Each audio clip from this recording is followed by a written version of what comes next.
մենք մեր նոր սկսված աստվածաբանական առարկայի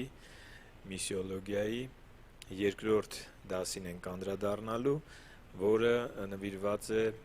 միսիոլոգիայի աստվածաշնչյան հիմքին եւ այսպես հավերնագիրը աստվածաշնչյան հիմքը եւ Քրիստոսի սերը։ Գիտեք, բարի լուրը տարածելու եւ ազգերից աշակերտներ դարձնելու հանձնարարությունը ուղղված է Քրիստոսի մարմնին։ Աստվածաշունչը եկեղեցուն կոչում է Քրիստոսի մարմին։ Այսինքն այն հանձնարարությունը, որի մասին խոսեցինք մեր նախորդ դասի ընթացքում, ես այսօր աստվածաշնչյան հիմքի շրջանակներում փորձել եմ չանդրադառնալ այն աստվածաշնչյան համարներին, որոնց անդրադարձել եմ նախորդ դասին, նոր համարների կտեսնենք միասին, շատ հետաքրքիր է, որ մենք այսպես արմատները խորացնենք, որ իմանանք Աստծո խոսքն է մեզ դա փոխանցում։ Եվ պիտի հասկանանք, որ Քրիստոսի մարմինը եկեղեցին դա մենք ենք։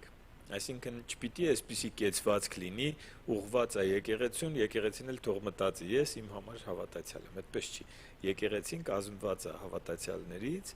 եւ հավատացյալների Քրիստոսի աշակերտների ամբողջությունն է կոչվում եկեղեցի եւ հանձնարարությունը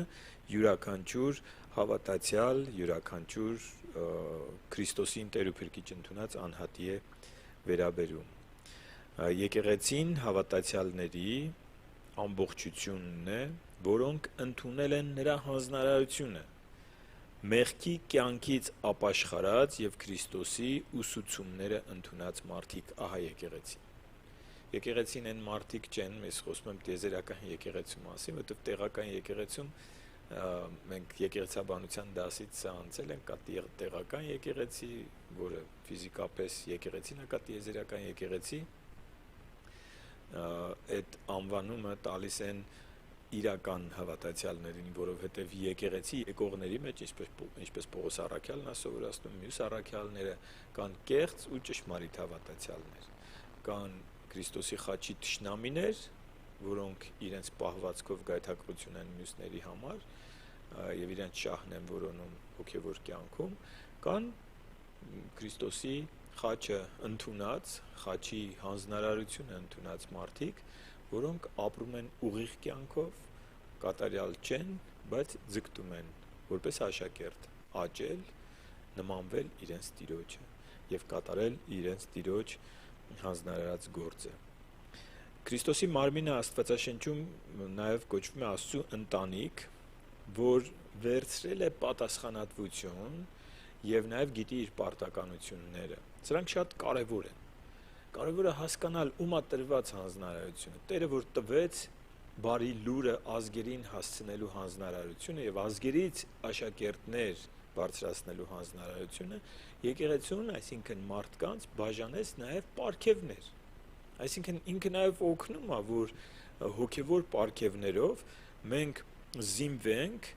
եւ այն առաջադրանքը, այն հանձնարարությունը, որ ինքը տվել է, իր հոգով մեզ օգնում է, իր շնորհքով,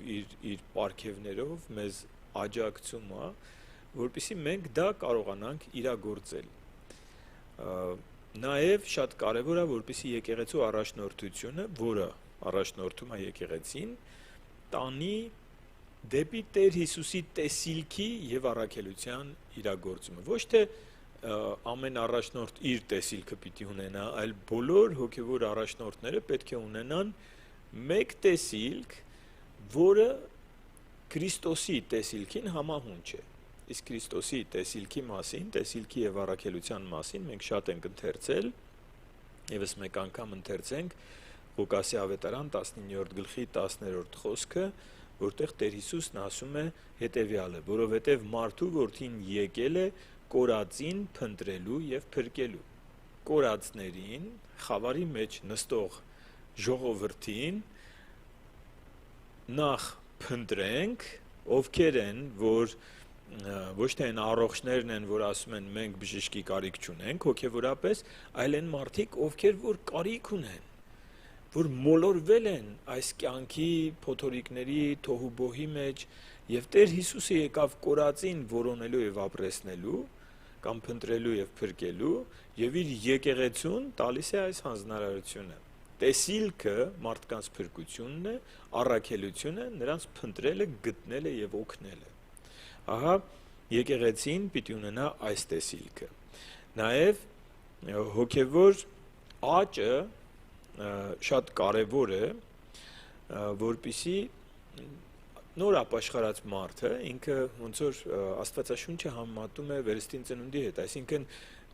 Պողոս առաքյալն էլ ասում է, որ դուք օրինակ երեխա եք դեռ հավատքի մեջ, որովհետև կաթի եք կարոտ, այլ ոչ թե ամուր կերակուրի, եւ հոգեվոր աճը հստակ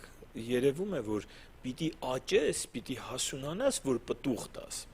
Տեսեք, Տեր Հիսուսը Հովհաննես ավետարան 15:16-ում ինչ է ասում իր աշակերտներին, ասում է. դուք չէ, որ ինձ ընտրեցիք, այլ ես ձեզ ընտրեցի ու ձեզ կարգեցի, որպեսզի դուք գնաք եւ պտղաբերեք եւ ձեր պտուղը մնայուն լինի։ Դուք գնաք եւ պտուղ բերեք եւ ձեր պտուղը մնայուն լինի։ Ես եմ ձեզ ընտրել։ Ես ուզում եմ այս Տեր Հիսուսի խոսքը արձագանքի իր յուրաքանչյուր աշակերտի սրտում։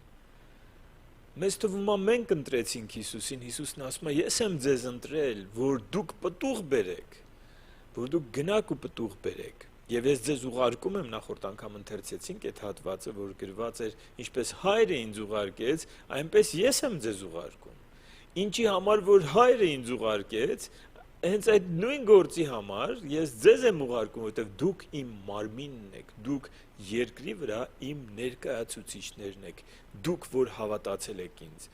դուք ոչ միայն պիտի հավատաք, որ փրկվեք, դուք այդ սերը, հիշում եք, Աստվածաշնչյան հիմքը եւ Քրիստոսի սերը, ահա դասի վերնագիրը, այդ սերը, որը մեզ փրկեց, սերը, որ հանուն մեզ իր կյանքը զոհեց, հիմա ասում է, որ դուք էլ նույնը պիտի անեք ձեր եղբայրների համար։ Եվ շատ ժամանակ ոչ թե մեր կյանքը պիտի զոհենք հանուն իրենց, այլ մեր կյանքը պիտի պատրաստ լինենք դնելու հանուն իրենց, որովհետև Հռոմեացիս 12-րդ գլխի առաջին 2-3 խոսքերը հենց խոսում են սրա մասին, որ Աստված կենդանի զոհեր է ուզում, ոչ թե ուզում է, որ մենք զոհաբերվենք, խաչվենք, գլխատվենք, չէ, ինքը դա չի ուզում, թեև հնարավոր է, որ հալածանքների ընթացքում դա էլ լինի հանուն Քրիստոսի, բայց ինքը ուզում է, որ մենք ապրենք եւ շատերի փրկության պատճառ դառնանք։ Նաեւ 2 Տիմոթեոս 2:2-ում տեսիլքի փոխանցումն է նկարագրվում, Պողոս առաքյալը Տիմոթեոսին ասում է եւ այն, ինչ ինձնից լսեցիր բազում վկաների ներկայությամբ, հավատարիմ մարդկանց փոխանցիր, որպեսզի որոնք ընդունակ են նաև ուրիշներին ուսուցանելու, այսինքն տեսնում ենք հաջորդականությունը, նաև եկեղեցին պիտի այս հաջորդականությունը ապավի, յուրաքանչյուր մարդ, այստեղ նստածները, մեզ լսողները, յուրաքանչյուր մարդ, որ Քրիստոսից ընդունել այս հանձնարարությունը, ում ինչ որ մեկը սովորեցրել է սա, իր հոգևոր առաջնորդը, ուսուցիչը սովորեցրել է, ինքը պիտի մտածի, իսկ ես ում եմ փոխանցելու։ Գիտեք, մեր շրջապատում կան մարդիկ, որոնց հետ մենք մտերիմ ենք, եւ հաճախ ձեր բարեկամների մեջ, օրինակ, կան մարդիկ, որոնց օրինակ մորաքույրն ես կամ հորաքույրն ես դու, կամ, չգիտեմ, բարեկամն ես, որ հատկապես քեզանից տարիքով երիտասարդները քո խոսքը լսում են եւ ականջ են դնում, դու իրենց համար սիրելի մեկն ես։ Եվ մենք պիտի գտնենք մեր շրջապատում այդպիսի մարդկանց, ում կարողանանք փոխանցել այս տեսիլքը, որպեսզի չմարի այս տեսիլքը մենակ մեզանով։ Այսինքն մենք արեցինք, ամեն ինչ արեցինք, Տեր Հիսուս ամեն ինչ արել ենք, չէ, եթե դու չես փոխանցել հաջորդ սերունդին, դու ամեն ինչ չես արել։ Որտեվ հանձնարարության մեջ կա, ինչպես Պողոսը Տիմոթեոսին է ասում, այն ինչ ինձանից լսեցիր, հավատարիմ մարդկանց փոխանցիր, որոնք ընդունակ են ուրիշներին եւս ուսուցանելու։ Եվ մենք տեսնում ենք հաջորդականությունը։ Եկեղեցին Քրիստոսի դեսպաններն են, եկեղեցին ճշմարտության ավետաբերներն են, եկեղեցին սիրուց մղված առաքյալներն են։ Առաքյալ բառը հետաքրքիր է, մենք որ առաքյալ ենք ասում, պատկերացնում ենք 12 առաքյալներին, բայց Աստվածաշնչում առաքյալ բառը միայն 12-ի վերաբերյալ չի, որովհետև առաքյալ նշանակում է ուղարկված։ Լավ, եթե մենք այս կրոնական մեր պատկերացումը մի պահ դնենք մի կողմ, թե 12-ը, թե նրանցից հետո մնացած բոլոր առաքյալները իրենք ուղարկվածներ էին։ Եվ մենք հիշում ենք եւ կկարդանք այսօր էլ, որ ցանկացած ծառայության համար այդ խոնարհությունը, հիշում եք, որ նախորդ անգամ խոսեցինք, խոնարհությունը մեզ դնում է իշխանության տակ եւ դու ինչ որ բան անելու համար պիտի ունենաս քո վրա հոգեվոր իշխանություն ունեցողի օրհնությունը եւ դու պիտի ուղարկված լինես։ Ես Երևանի Էմանուել եկեղեցուց ուղարկվել եմ Էջմիածին, Էջմիածնում եկեղեցի հիմնելու համար։ Ես ուղարկվել եմ եւ նաեւ շատ անգամ տեսել եք, որ իմ հովիվը եպիսկոպոս Ռուբիկ Թումանյանը, ասենք մենք անգամ եկեղեցով 2020 թվականին, 21 թվականին կրկին օրհնություն ստացանք եւ ուղարկվեցինք մեր եկեղեցու նոր փուլը սկսելու համար։ 2025-ին արդեն հաստատ շատերը տեսած կլինեք այդ օրհնությունը, որ ուղարկվեցինք ավելի ընդլայնվելու համար եւ ամեն ծառայություն ես իմ կյանքում փորձել եմ, որ սկսում եմ նախ իմ հոգեվոր առաջնորդի օրհնությունը ստանամ, ուղարկված եւ առաքյալ բառը դա առաքյալ, հենց հայերեն բառ է, որը նշանակում է ուղարկված։ Եվ միսիոլոգիան, միսիա, առաքելություն, միսիոներ, նույն առաքյալ բառն է,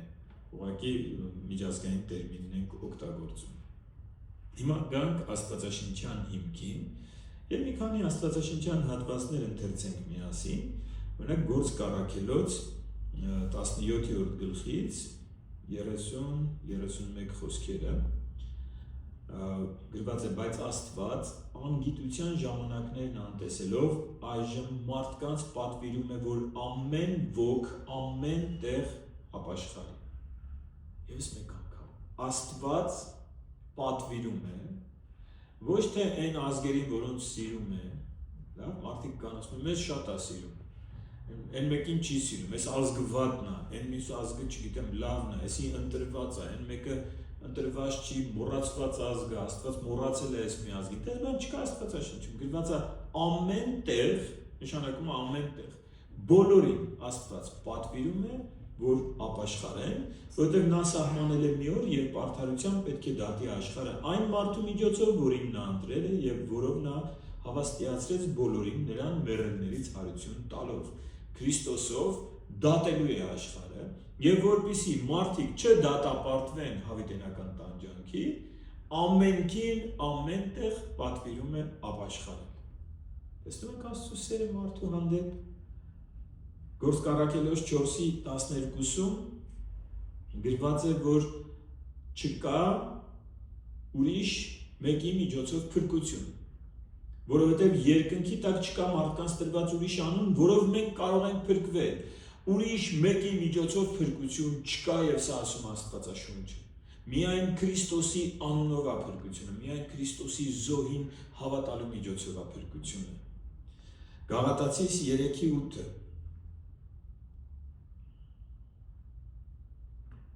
Սուրբ Գիրքն էլ կանխատեսելով, որ Աստված հեթանոսներին հավատով է արդարացնելու, նախապես Աբրահամին խոստացավ. բոլոր ազգերը քեզանով են օրհնվելու։ Լսեցինք խոսքը բոլոր ազգերը։ Աբրահամին, երբ որ ասեց բոլոր ազգերը քեզանով են օրհնվելու, խոսում էր հավատքով փրկության մասին, հավատքով արդարանալու մասին։ Քրիստոսին հավատալով փրկության մասին էր խոսում, երբ որ Աբրահամին ասաց, որովհետև Աբրահամի սերունդից էր գալու Քրիստոսը եւ Քրիստոսի մասին էր խոսում, Քրիստոսի փրկության մասին էր խոսում։ Տեսնում ենք, Աստված անգամ երբ որ կանչեց Աբրահամին, մեր օրերը գիտեր։ Եվ մենք այդ հանձնարարության շարունակողներն ենք, մենք այսօր որ ապրում ենք այս երկրի վրա, մենք պիտի այդ գործին նվիրված նրա շարունակողները լինենք։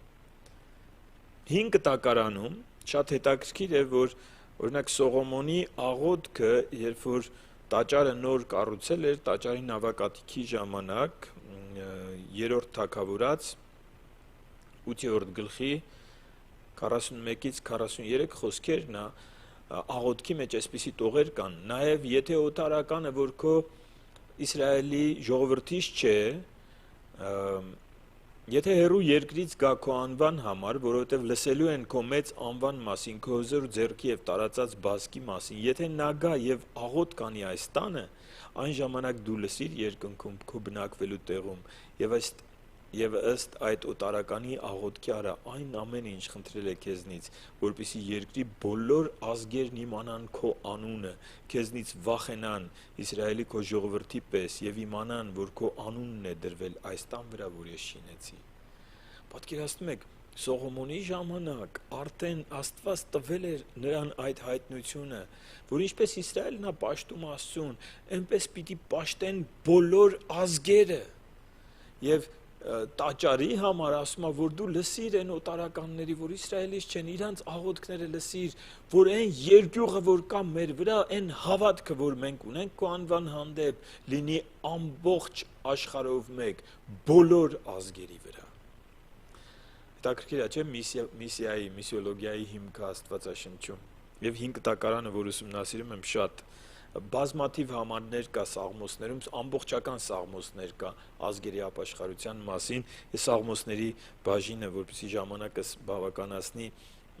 բաց կթողնեմ և մի քանի հատված Եսայայի մարգարեությունից ընթերցեմ։ Եսայա 42-ի 5-ից 9։ Այսպես է ասում Աստված Տերը, որ արարեց երկինքն ու տարածեց այն, որ ընդարձակեց երկիրն ու ինչ որ նրանից դուրս է գալիս, որ շունչ է տալիս նրա վրա գտնվող ժողովրդին և հոգի նրա վրա քայլողներին։ Ես, Տերը, կանչել եմ քեզ արդարությամբ, ես բռնում եմ քո ձեռքը և քեզ պաշտպանում, քեզ իբրև ուխտ կտամ ժողովրդին, ազգերին իբրև լույս, գույր աչքերը բանալու, բանտարկյալներին բանտից ազատելու և խավարի մեջ նստածներին զնդանից ազատելու։ Ես եմ Տերը, սա է իմ անունը, ես իմ փառքը ուրիշին չեմ տա, ոչ էլ իմ գովաբանությունը կուռքերին։ Գույրերի աչքերը բանալու, բանտարկյալներին բանտից ազատելու, խավարի մեջ նստածներին զնդանից հանելու։ Ում մասին է խոսքը։ Մենք գիտենք, որ Տեր Հիսուսը բացեց Եսայայի մարգարեության գիրքը, այս հատվածը չի, բայց այս հատվածն էլ է իր մասին խոսում։ Եվ ընթերցեց և ասեց, այսօր այս մարգարեությունը կատարվեց։ Եվ այստեղ ասում է, ես քեզ իբրև ուխտ կտամ ժողովրդին, ազգերին իբրև լույս։ Ազգեր բառը այստեղ էթնոս բառն է, որ երբեմն ազգ է թարգմանում, երբեմն հեթանոս։ Այդպիսի թյուրիմացություն կա հայտնության գրքում գրած է կյանքի ծառի տերևը ազգերին կբժշկի, բայց գրած է հեթանոսներին կբժշկի, ինքը նույն էթնոս բառն է։ Եվ ասում են, ինչպես հեթանոսը կհայտնվի այնտեղ։ Հեթանոսը այնտեղ չի կարա հայտնվի, քանի իր հեթանոսությունից չի ապաշխարել, բայց ազգերի մասին է խոսքը, եւ այո, ազգերի փրկության լույսը Հիսուս Քրիստոսն է։ 52-րդ գլխից մի հատված էլ կարդամ, Եսայայի մարգարեություն, 52-րդ գլուխ, 6-ից 10 խոսքերը։ Ուստի իմ ժողովուրդը պիտի գիտենա իմ անունը, ուստի այդ օրը նրանք կիմանան, որ ես եմ, որ ասում եմ, ահա ես եմ, ինչ գեղեցիկ են լեռների վրա ավետաբերների ոտքերը,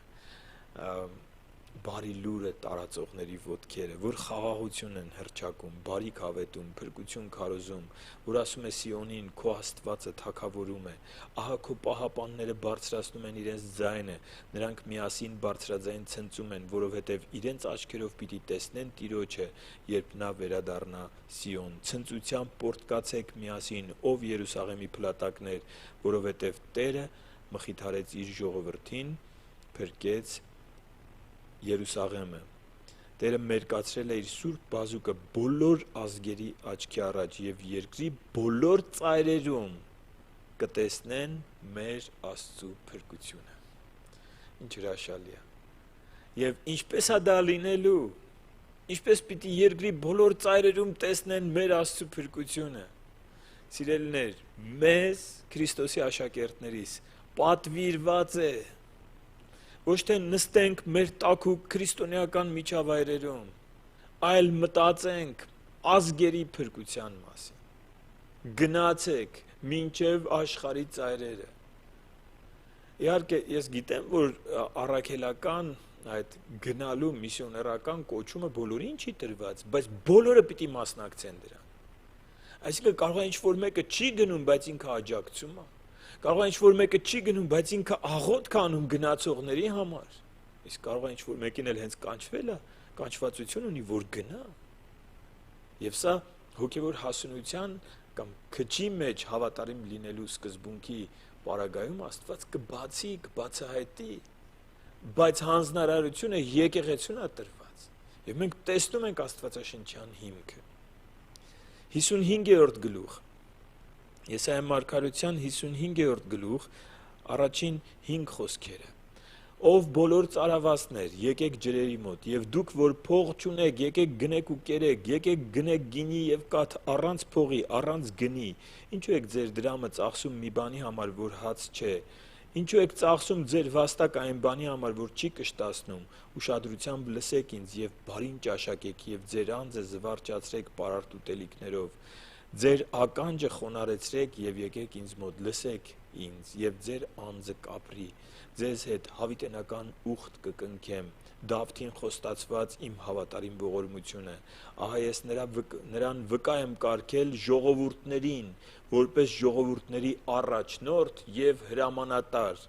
Ահա դու պիտի կանչես մի ազգի, որին չես ճանաչում, եւ ազգեր, որ քեզ չեն ճանաչում, շտապելու են քեզ մոտ, քո Աստծու Տիրոջ պատճառով, Իսրայելի Սրբի պատճառով, որը փառավորել է քեզ։ Մենք գիտենք Իսրայելի Սուրբը ով է։ Տեր Հիսուս Քրիստոսի մասին է խոսում, եւ ասում է նրա պատճառով ազգերը գալու են քեզ երկրպագելու, ազգեր, որին Իսրայելի ժողովուրդը չէր ճանաչում, երկրպագելու են Տիրոջը։ Եվ նաև միսիոներության, միսիոլոգիայի հիմքը տեսնում ենք ամբողջ պատմությունը չկարդամ Հովնանի պատմության մեջ։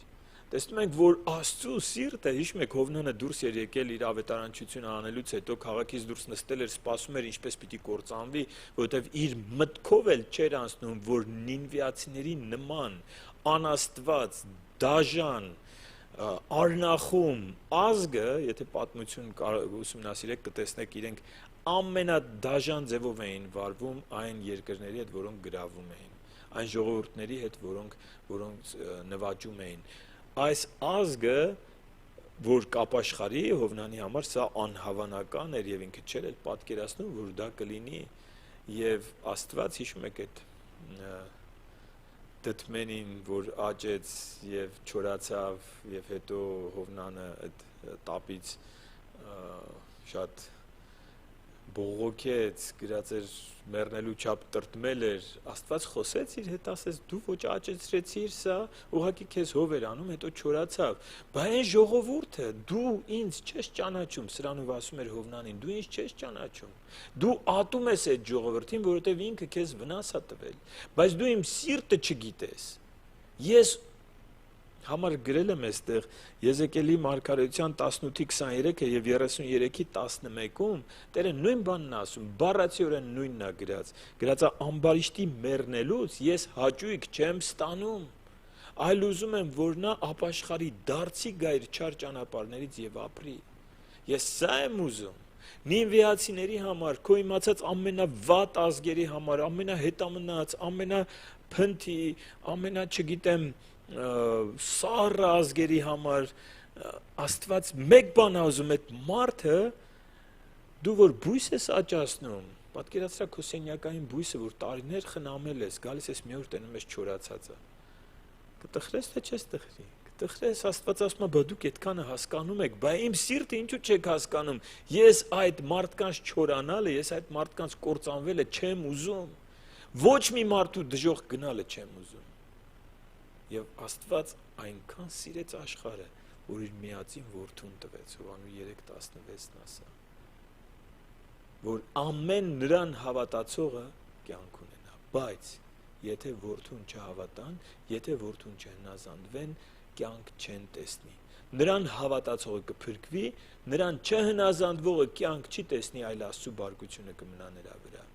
Սա Հովհաննես 3:36-ն է։ Գիտեք, շատ հրաշալի է, որ Տերը ասում է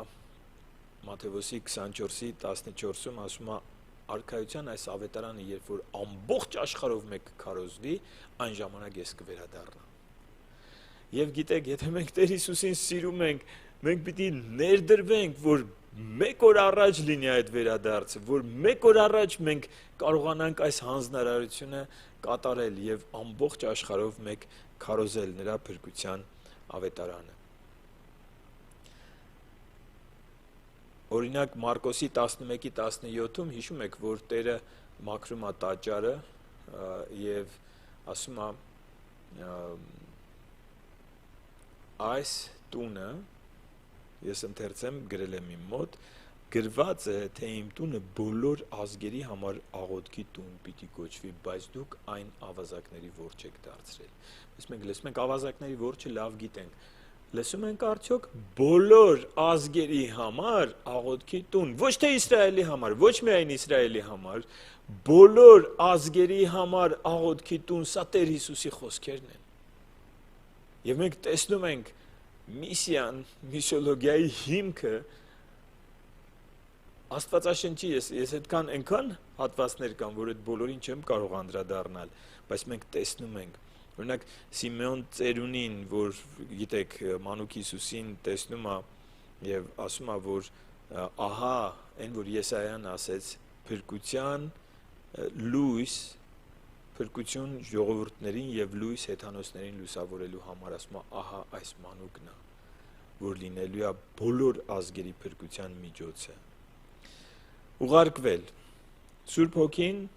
Գործ Առաքելոց 13:2-3 խոսքերում ասում է, որ աղոթքի ժամանակ ասեց ինձ համար առանձնացրեք Բարնաբասին եւ Սողոսին, որ նույն Պողոսն է,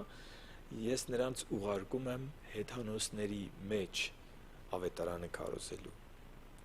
Եվ շատ հետաքրքրական հատված, որ կուզեմ Աստվածաշնչից ընթերցել, Հայտնություն 7-րդ գլխի 9 եւ 10 խոսքերը, Իմիջայլոց վկաների մոլորությունը ասում է հետևյալը, որ երկնքում միայն 144,000-ն են լինելու, այլ չգիտես որտեղից, իրանք գիտեն, որ արդեն տեղերը լրացել են։ Չգիտեմ որտեղից։ Իրանք կուրորեն հավատում են այն ամենին, ինչ որ իրենց հոգևոր առաջնորդները ասում են եւ Աստվածաշունչը դրել են մի կողմ, հավատում են իրենց հոգևոր առաջնորդին։ Հիմա կարդում եմ, թե ովքեր են լինելու երկնքում։ Լավ, 144,000-ի մասին խոսվում է Հայտնություն 7-րդ գլխի առաջին 8 խոսքերը, այնտեղ թվարկվում է, որ սրանք այն տղամարդիկ են, որոնք չամուսնացան, կույս մնացին, ծառայեցին Աստծուն, հանուն Քրիստոսի իրենց կյանքը դրեցին եւ թվարկում է 12 ցեղից 12,000, որ եթե բազմապատկում ենք 12-ը 12-ով լինում է 144։ Հիմա 9-րդ խոսքը։ Սրանից հետո այդ 144,000 հրեաներին տեսնելուց հետո երկնքի նկարագրությունն ասա, գիտեք չէ, Հովհաննեսը Հայտնության գրքում նկարագրում է երկինքը։ Սրանից հետո տեսա ահա մի մեծ բազմություն, որին ոչ ոք չէր կարող հաշվել։ Այնքան շատ էին, որ ոչ ոք չէր կարող հաշվել, կազմված, հիմա ուշադրի լսենք, բոլոր ազգերից, ցեղերից, ժողովուրդներից, լեզուներից, որոնք կանգնած էին աթոռի եւ գառան առաջ, սպիտակ զգեստներ հագած եւ արմավենու ճյուղեր իրենց ձեռքերին եւ բարձրաձայն աղաղակում էին ու ասում. «Փրկությունը մեր Աստծունն է, որ նստում է աթոռի վրա եւ գառան Տեր Հիսուսին նկատի ունի»։ Ահա սիրելիներ նկարագրությունը եւ սա արդեն Տեր Հիսուսի տեսիլքի եւ առաքելության իրագործումն է։ Սա արդեն երկնքի նկարագրությունն է։ Վերջում Որն է մեր Տիրոջը ծառայելու շարժառիթը։ Սա շատ կարևոր հարց է։ Եվ քանի որ իմ ժամանակը ինձ թույլ չի տալիս, ես ուղղակի պիտի ամփոփ խոսեմ այս թեմայի շուրջ։ Երկրորդ Կորինթացիս 5-րդ գլխի 14-րդ խոսքը ներողություն, ինչ-որ բան սխալ եմ գրել, ճիշտ եմ գրել, սխալ եմ բացել, 2 Կորինթացիս 5-րդ գլուխ 14-րդ խոսք, որովհետև Քրիստոսի սերը մեզ ստիպում է այս խորհելու, եթե մեկը բոլորի համար մեռավ, ուրեմն բոլորը մեռած են։ Եվ բոլորի համար մեռավ, որպեսզի կենդանի եղողները այլևս ոչ թե իրենց համար կենդանի լինեն, այլ նրա համար, որ իրենց համար մեռավ ու հարություն առավ։ Տեր Հիսուս Քրիստոսը քո համար մեռել ու հարություն առել է, թե ոչ։ Դու վստահ ես, հավատում ես, ասում եմ հիմա դու քո համար չպիտի ապրես, այլ պիտի ապրես այն մեկի համար, ով քո համար մահացել է եւ հարություն առել։ Եվ ի՞նչն է մեզ ստիպում սա անել։ Քրիստոսի սերը։ Նայեք, ինքը որ սիրեց մեզ, ինքը իրեն զոհեց։ Հիմա ասում եմ, ես չեմ ուզում դուք ձեզ զոհեք, ես ուզում եմ դուք ապրեք հանուն ինձ։ Ես ուզում եմ դուք ապրեք իմ գործը գործելու համար, իմ առաքելությունը իրագործելու համար, իմ տեսիլքը, որպեսզի մի օր դառնաք ձեր տեսիլքը եւ մենք բոլորով միասին իրագործված տեսնենք։ Այն որ Հովհաննեսը տեսավ երկնքում, որ մենք տեսնենք այդ մեծ բազմությունը, որի մեջ կլինենք նաեւ մենք էլ այս ազգից կլինենք այդ բազմության մեջ, կհավաքվենք հայերով միտեղ, որ նվիրվել ենք Քրիստոսին, որ մեր համար չէինք ապրել, որ այս երկրային հաճույքների համար չէինք ապրել, երկրային հաջողության համար չէինք ապրել, այլ ապրել ենք նրա հանձնարարությունը իրագործելու համար, կհավաքվենք ու կտեսնենք, կասենք, ինչ լավ էր, որ Քրիստոսի սերը ստիպեց մեզ։ Իսկ եթե դու Քրիստոսին չես սիրում, այլ սիրում ես փողը, սիրում ես այս ժամանակավոր հաճույքները, սիրում ես թաքուն մեղքերը, դու հաստատ այնտեղ չես լինի, եթե չապաշխարես։ Բայց հիմա Աստծո սերը, գիտեք, այնտեղ շարունակության մեջ պիտի ծաղկաքաղ անեմ, ասում է Քրիստոսի 20-րդ խոսքը, Քրիստոսի անունով պատգամաբերություն ենք անում, որպես թե Աստված ինքն է մեր միջոցով պատգամում, հանուն Քրիստոսի աղաչում ենք, հաշտվեք Աստծո հետ։ Եթե դեռ հաշտ չես իր հանձնարարության հետ, եթե դեռ հաշտ չես սրբության կյանք ապրելու իր պահանջի հետ, եթե դեռ հաշտ չես քո գանձերը երկնքում դիզելու իր հրամանի հետ, որտեվ սա հրահանգ է, այստեղ մի դիզի գանձերդ, այնտեղ դիզիր գանձերդ, եթե դեռ հաշտ չես, ասում ես, ոնց կարամ ես այդ կյանքը ապրեմ, ես ոնց թողնեմ այս հաճույքները, ավելի լավ է կգամ եկեղեցի թաքուն կանեմ, չէ, ում ես խաբում, Աստծո առաջ ուղի է եղի, Քրիստոսի սերը մեզ ստիպում է, որ մեր կյանքը դնենք եւ ապրենք հանուն Քրիստոսի։ Եվ գիտենք, որ Տերը սովորեցնում էր, որ սերը մղում է զոհաբերության եւ ասում էր, որ չկա ավելի մեծ սեր, որ մեկը իր կյանքը դնի իր բարեկամների համար։ Եվ դա ասես դուք եք իմ բարեկամները։ Հենց այստեղ է, որ ասում է, հենց Հովհաննես 15-րդ գլխում է 13-ից 16 խոսքերը, դուք չընտրեցիք ինձ, այլ ես ձեզ ընտրեցի եւ ձեզ դրեցի, որ դուք գնաք եւ պտուղ բերեք եւ ձեր պտուղը մնայուն լինի, որպիսի ինչ որ խնդրեք Հորից իմ անունով ստանաք։ Ահա այսպիսի խոստում ունի Տերը եւ սա հրաշալի խոստում է։ Ներում ընդունածները պիտի դառնան ապաշխարություն քարոզողներ։ Եվ Տեր Հիսուսը եւ Հովհաննես Մկրտիչը իրանից առաջ մեկ քարոզություն ունեին. ապաշխարեք, մոտեցել է երկնքի արքայությունը։ Մատթեոս 3:2, Մատթեոս 4:17։ Իսկ եկեղեցին ինչ պիտի քարոզի։ Եկեք եկեղեցի կբժշկվեք։ Եկեք եկեղեցի պարտքերից կազատվեք, եկեք եկեղեցի երջանիկ կապրեք։ Ոչ, դրանք պտուղներն են, դրանք Աստծո հետ ուղիղ կյանք ապրելու օրհնություններն են, ապաշխարեք ձեր չար ճանապարհներից, եկեղեցի գալով փրկություն չկա, բայց ապաշխարած մարդը չի կարա եկեղեցի չգա, որովհետև եկեղեցին պիտի իր հոգևոր աճի դպրոցը լինի։ Եկեղեցին պիտի մարմնի մյուս անդամների հետ հաղորդակցվելու, միասին ծառայելու այդ միջավայրը ստեղծի, իրար շնորհք փոխանցելու, ով ինչ շնորհք ստացել է Տիրոջից, պիտի մենք իրար փոխանցենք որտեղ։ Իհարկե եկեղեցում, բայց նաև միասին որպես մեկ մարմին պիտի այդ շնորհներով ծառայենք եկեղեցուց դուրս, կատարելով իր առաքելությունը։ Հանձնարարությունը հստակ է եւ հանձնարարության հիմքը Աստվածաշնչում է։ եւ հանձնարարության շարժառիթը պիտի լինի սերը Աստծո հանդեպ եւ կորսվող մարդկանց հանդեպ։ Առաջին Հովանու 2-րդ գլխի 2-րդ խոսքում հստակ գրված է. Քրիստոս քավություն է բոլոր մարդկանց մեղքերի համար։ Նա խաչի վրա մահացավ յուրաքանչյուր մարդու համար, ով երբևէ ապրել է այս երկրի վրա, ով կլսի խոսքը եւ կհավատա, նա հնարավորություն ունի փրկություն ընդունելու եւ իր հրեշտակներին չուղարկեց, այլ իր աշակերտներին ուղարկեց, ինձ եւ քեզ տվեց այդ հանձնարարությունը, եւ սա հստակ է Աստվածաշնչում։ Կանգնենք աղոթքի։ Շնորհակալ ենք, Տեր, եւ մեր բոլորի աղոթքն է հիմա, որ դու խոսես մարդկանց սրտերին։ Տեր, հեռացրու մեզանից ամեն կրոնավորություն։ Թող մեր կյանքի շարժառիթը լինի քո սերը։ Թող մեր կյանքի նպատակը լինի քեզ ծառայելը։ Թող մեր առաքելությունը լինի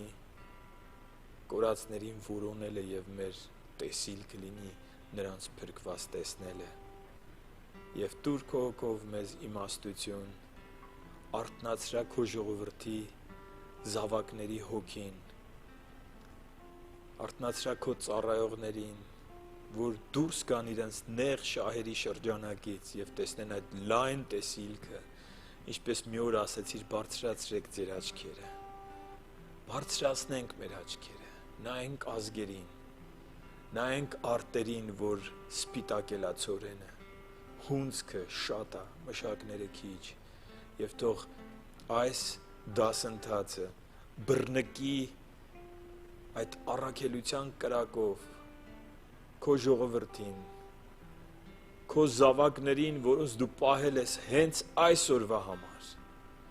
որ ամեն մեկը իրեն տեսնի այս միսիայի մեջ, այս առաքելության մեջ,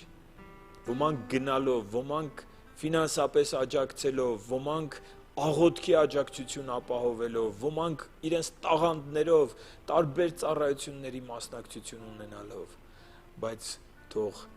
վերականգնվի քո հանձնարարության հանդեպ երկյուղը եւ քո հանձնարարությունը, որպես քո զինվորներ, ընդունողների բանակը